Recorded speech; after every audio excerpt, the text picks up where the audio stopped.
Welcome to Atlanta Tarot. This is the tarot forecast for Leo for January 2022. Practice saying that. Okay, so we are in the element of Earth, this sign of Capricorn. So it's very much about being earthed this first month of the year 2022. So let's see. Energy around is take a step back, spectate, don't participate, have a bit of a chilled out time. It's not the time for action, Leo, it's just a time just to sit there and observe.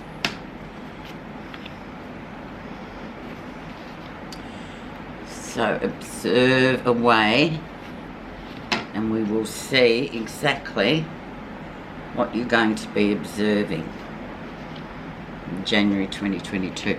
And feeling really earth too, because Capricorn is an earth sign and stability, and it's all about planning, I guess, for the year, what you want to come through, but it's practical.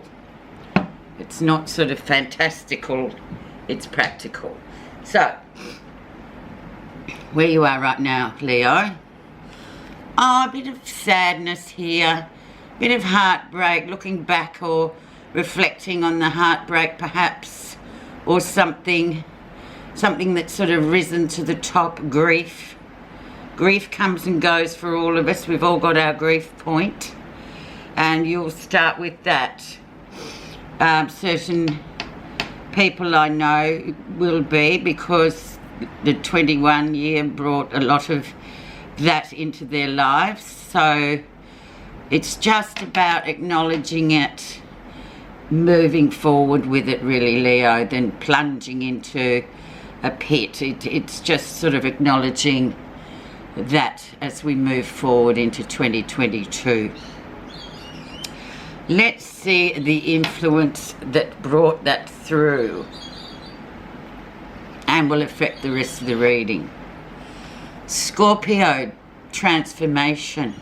So big transformations going on here, Leo, and you're on that sort of, to me it reminds me of transformations like it's a big process. It takes time, energy, and one of the things of transformation is kind of looking at what has saddened us in our lives or in our transformation, to kind of take that grief and put it into something positive, to move on with it, because it always will sit there with us, especially with the loss of loved ones. It's always with us, but it sort of gets easier to manage, but it's always there. So the transformation coming through, very well done actually, Leo, because you literally are on that wagon of transformation, and you're doing your best to sort of move forward with these circumstances.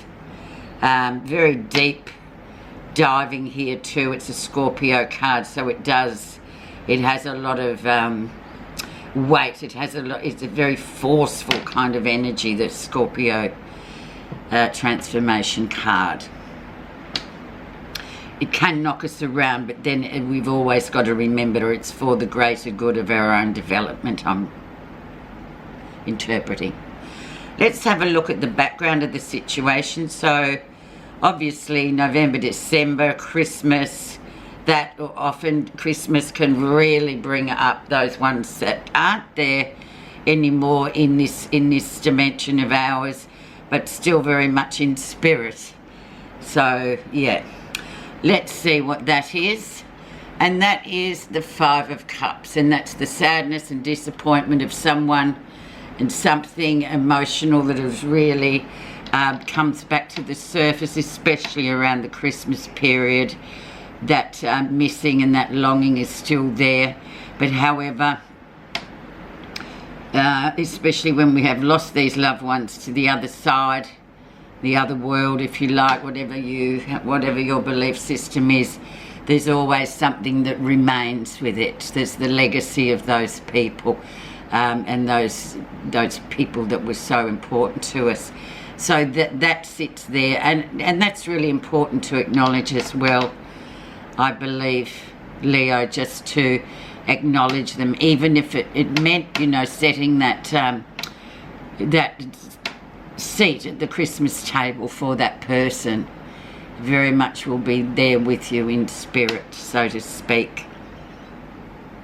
So sadness, obviously, but then again, sort of disappointment, but then just bringing up the positive legacy of that person, perhaps.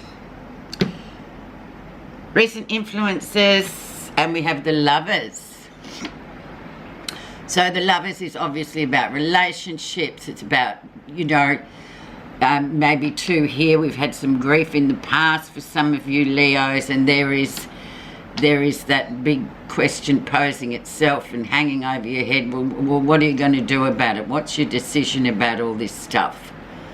Are you going to move forward with it? Are you going to keep with the transformation? Or are you just going to hope it will disappear? Well, it's not going to. So you have to make that decision. And the Lovers is all about making that decision. It's a choice. Do we go on as is, or do we completely change it? Or do we, you know, we transform? We have to transform as well. So sometimes you don't need to be so catastrophic and say, oh, well, this doesn't suit me, so I'm just going to leave. Because there's a lot in it. Do you know what I'm saying with this decision? So it's a big decision. So it's not one that's made lightly, but it's sitting there for you to mull over. The lesson you'll be learning. The High Priestess, beautiful card. Keep your own counsel. And also with the High Priestess coming up as well, she urges you to keep your own counsel, but she also urges you to look at that relationship and know that it's a very powerful soulmate relationship as well. So it's about, you know, really considering all factors in this relationship and this choice that's going to be made. And perhaps you won't have to make that choice until February, March, when Pisces, we come into the sign of Pisces. It's sort of like the 19th of February. So perhaps just keep your cool until then. Don't sort of get yourself into a fluster, because there's a major cards, this triangle here. So it's all about sort of transforming and just giving it a lot of space and being highly intuitive about it's about what your gut or what your intuition wants you to do, your connection. Interesting. Okay, let's see what near future brings. 9 of Swords, so fear for fear's sake. So don't be with these strong energy cards here. Don't be going into your head and start working out and making up scenarios that could happen, being fearful, being afraid. It's based on nothing. It's just based on your mind running wild. So you've got to rein in that wild running mind and just go, okay, I could do physical things to combat this silly mind that's just running rampant with silly outcomes that probably will never ever happen. But it's just that sort of, it's like a paranoia as well. It's an overthink. So be mindful of that, because you're not going to get any resolution, I think, till February, March. It's going to take a while for this process to come to resolution. Let's have a look at what's happening that you're not realising, and that will bring into all that fear and worry for worry's sake in. And we have new love coming in, or something re-sparking, like the emotional situation coming back in. So, you know, not getting too catastrophic about it in our minds and just thinking of what really is there with that relationship. The emotional ties of that relationship will always be there, as indicated by the Page of Cups. Sometimes we can kind of lose that connection. It's like anything, because other things have come in the path of it, and that's been shoved to the side. But that's very much indicating that there is still that connection there. So don't be, don't be thinking your way out of it or trying to sort of avoid and making up scenarios that really have no weight whatsoever. It's just your mind, a wild mind. Okay, let's see how others see you.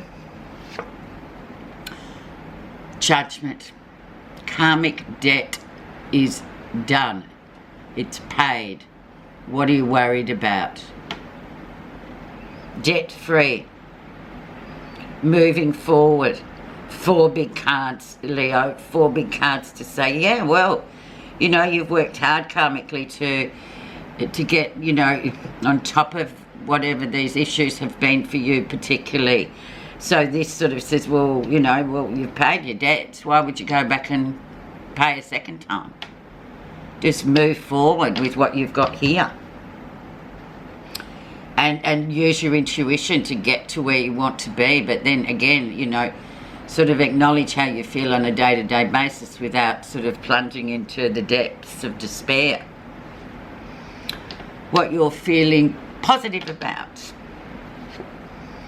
Yeah, and just leaving a situation, emotional situation that it's been contained.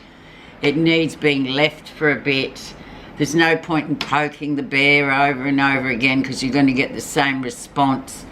It's about just sort of moving away from it for a while, probably until February, March, so you can just have a bit of space and focus on something else rather than constantly expecting it to change when it's going to take a while.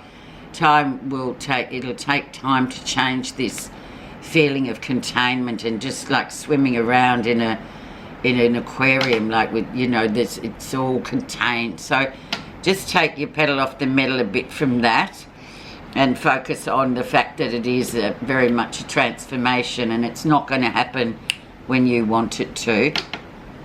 But that's our human side. We just want things like that. That's the life we live in at this point. Okay, the outcome. Yeah. Excuse me. And being a bit exhausted. So a bit of exhaustion coming in, having taken on too much. So we could see from all these big cards here that are heavy hitters, just try and take the advice of them, and then to, relieve this being exhausted by the time we come into Aquarius, which will be 3rd week of January. So we need to kind of lessen the burden a bit. Don't take on too much. Just cruise along. Because you might find at the end you're exhausted, and that's when you might have to go back to work after the holidays, especially for the people down here in the Southern Hemisphere where we have our prolonged Christmas break. So just watch that. Let's now have a look. Interesting reading, but really powerful as well. So, interesting New Year's story. Your message is courage. It is not the strength of the body that counts, but the strength of the spirit. Courage is a spiritual energy taking you beyond all fear and resistance to remove internal and external blockages on the path. So there it is. It combines perfectly.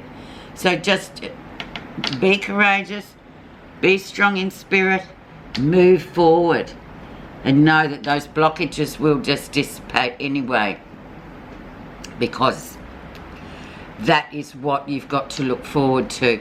And some good, like I said, big cards coming through, all very spiritual and all very much asking you just to go along with it and don't get carried away. Thank you very much for listening, and Happy New Year.